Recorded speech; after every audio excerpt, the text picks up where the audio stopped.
going to explain the build for the Nexus Rush TVP.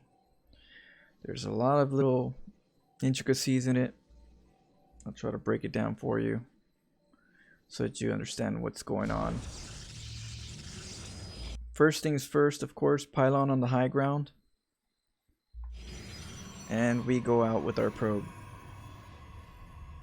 We head it out to its base. Very important that you send the probe right after the pylon. If you don't send the probe right after the pylon and you wait for this probe right here to do a gateway and then scout, right? We call that a gateway scout. And this is a pylon scout.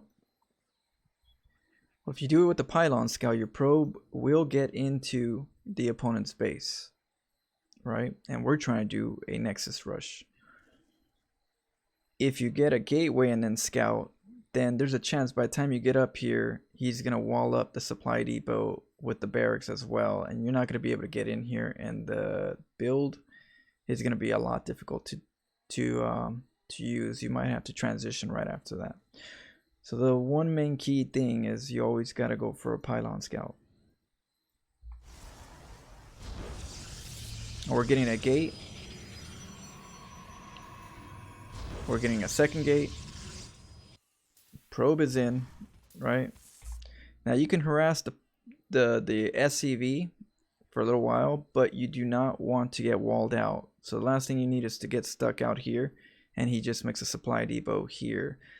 So make sure if there is another SCV that you're out inside before he does close you out.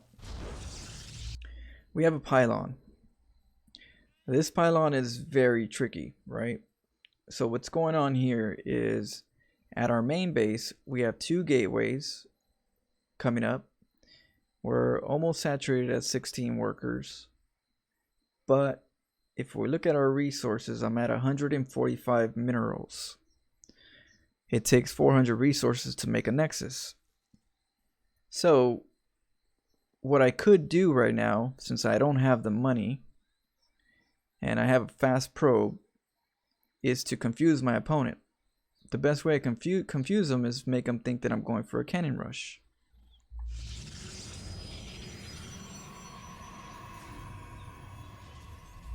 This is going to get the Terrans nervous, and they're going to SCV pull, right? Now, we're already causing damage here because they're pulling SCVs, they're confused, they're already reacting to possibly a cannon rush. So you're already throwing them off when you normally would be running around waiting for 400 resources, right? We're still at 245, so we don't have 400 resources. We'll be running around and we're not going to be causing any damage. But we make a pylon during that time, we're causing damage because he thinks you're going cannon rush. Now there's two things that can happen in this scenario. One thing is that the Terran actually scouts, right?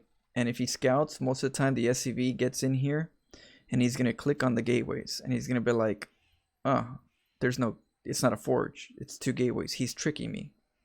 And so then they pull away and go back to mining, and they feel like I'm just trying to be a trickster, making them react when it's just a fake cannon rush. Cannon gets cancelled, right? This cannon is 75 resources, right? Which is going to help me get the 400 resources. So that's why I make a pylon, to confuse my opponent and to stall until I get the 300 to the 400 resources. So now he thinks it's a fake, right? He pulls back. I make a Nexus outside his range, and quickly I send the probe out in vision, because you don't want the pylon, the probe, to look too suspicious being in the dark for too long. So you quickly make the Nexus and go back in.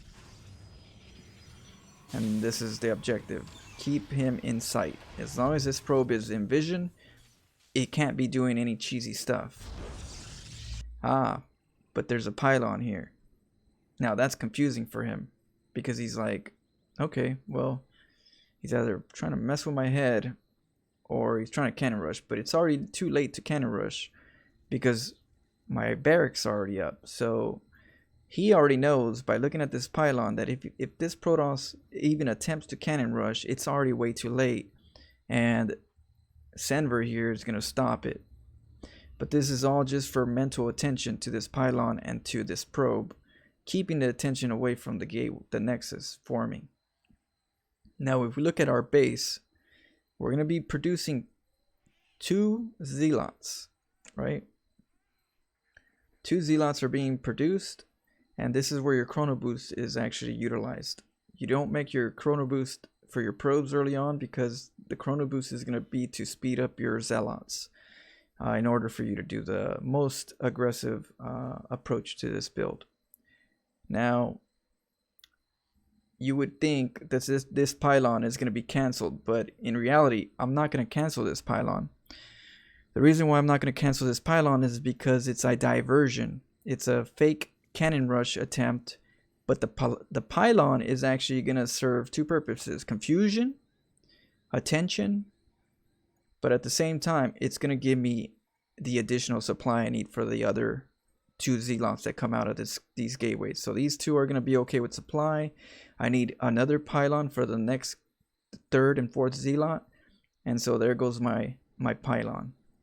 Except it's not exactly at my main base, which you would think, but in reality, this is a confusing pylon. It's a pylon for my supply, which I don't need this pylon for too long. I just need it enough to get my 4 zealots. Now, if you see me cancel this, it's because I'm going to make one at home, so it really varies. He took out the pylon, and he took out the probe. Pylon's alive. This pylon's supplying me for the next 2 zealots. You know, you see that? Got 2 zealots forming. I wouldn't be able to do it without that pylon up. But that pylon right there is still confusing him. And if he attacks the pylon, it's going to allow me to understand what I'm facing before I actually get in the fight.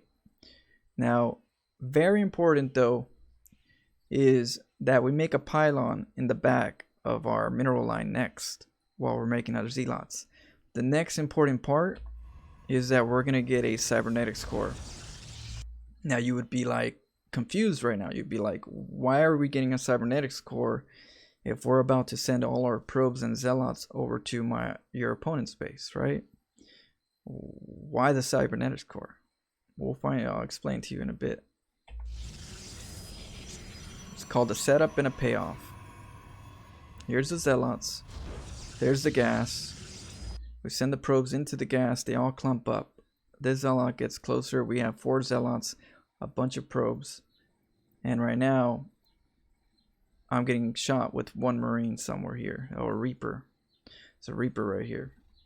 Right? So instead of that reaper going to my base, he's actually getting stuck over here. Now, is there a big difference between the reaper here than going over to my base? Not exactly, because if the Reaper decides to go to my base to create harass, then I'm no longer going to have my army for him to harass. So by the time he gets over here, notices that his army is getting attacked over here by all the workers and zealots that I just sent over, he's going to send his Reaper right back home, which is going to create a big delay for that Reaper.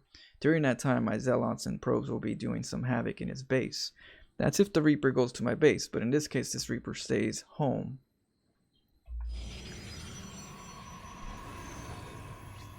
Now, mind you, once I recall, very important, now you're making more workers at your main base. You're making more workers, and you're not canceling the gas. You do not cancel the gas. That gas is going to be for your stalkers. That gas is going to be for the follow-up. You always want to have some type of follow-up in your aggressive builds, or else you will fall apart. You do have to have contingency plans. In this case, the cybernetics core, the gas, and my few probes that I'm making are going to be my next contingency plan.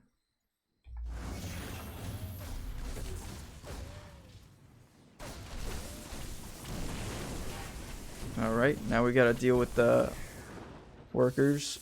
Now the next part that you always have to be watchful is this Marine right here is always going to want to be behind SCVs. The SCVs are going to try to body block the SCV, the Marines, from getting killed. So You always want to send a couple workers around to kill the Marine, because what you want him to do is you want him to have to micro his Marine to safety, which means that he can't micro his workers and the Marine at the same time. So if he loses the Marine, that's a big thing for him. And if his workers can't be microed because the Marine's getting protected because they're getting chased, then you're getting really frustrated, I would say.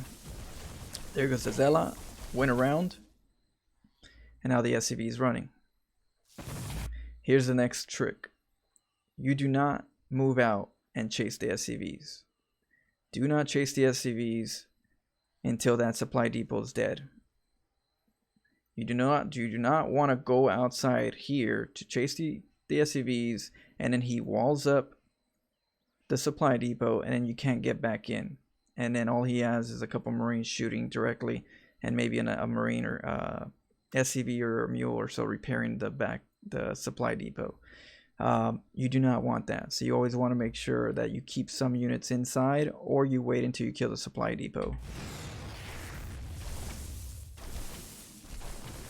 You always want to look at the mineral line, make sure that there's no mules forming. And in this case, we know exactly what he wants to do. He wants to get to the other side over here, and he wants to get the bunker. Then he wants to make sure that he can mine on the other side here. But we're not going to allow that. We're going to take out that bunker before he could do anything. Now, he can't wall this up yet. And I keep units around here just in case. And the Marines get surrounded. These SCVs right here are confused. We're getting more Marines.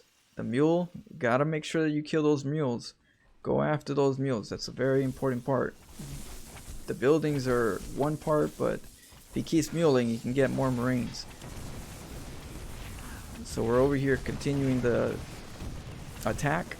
There goes the Marines. They're trying to micro away from the probes, and because they're trying to micro away from the probes, these Zealots can't get microed, and they're losing their lives to the Zealots and the probe. Right?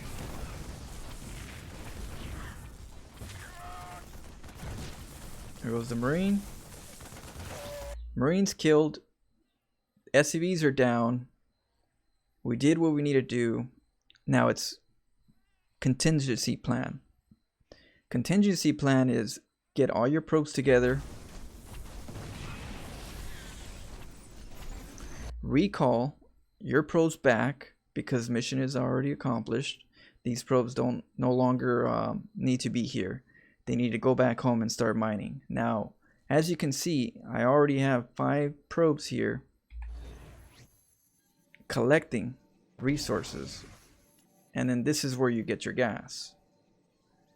The reason why you get your gas here is because you want to get stalkers. The reason why you want to get stalkers is because the only thing that can kill you is Reapers. Reapers can out micro the Zealots all day. They can micro the probes all day. And all he has to do is keep the command center on the high ground lifted, collecting mule energy. And then once the coast is clear, he just has to land his command center back down and then set up like 4 mules or 3 mules while the Reapers were doing all the damage. So although this is a strong build, where you would make your mistake if you are attempting to do my build, it's that you don't have a contingency plan for the Reapers at worst case scenario. And that is why I got my cybernetics core and my gas right when the recall happened, and I kept the gas. It's for the payoff. Now, as you can see, these Reapers are already going towards my base. They know exactly the Protoss's weakness, except I already understand the follow-up. So here comes the Reapers. 3 Reapers typically will kill the Protoss at this stage.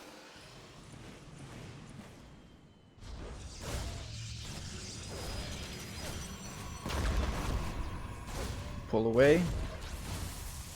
Harass them.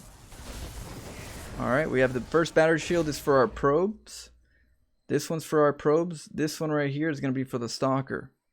So if I end up draining most of this battery shield, I do not want my stalkers to come out just by itself, because the Reapers are really good. If he had 3 Reapers, they could do really good damage versus a Stalker with the micro. And, you know, I might have to work a little harder. But if you make a battery shield for your probes, and then 1 more later for the Stalker, then you'll be in good shape.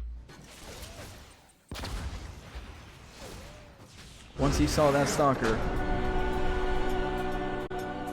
he knew he was dead. Hopefully you like this video. If you do,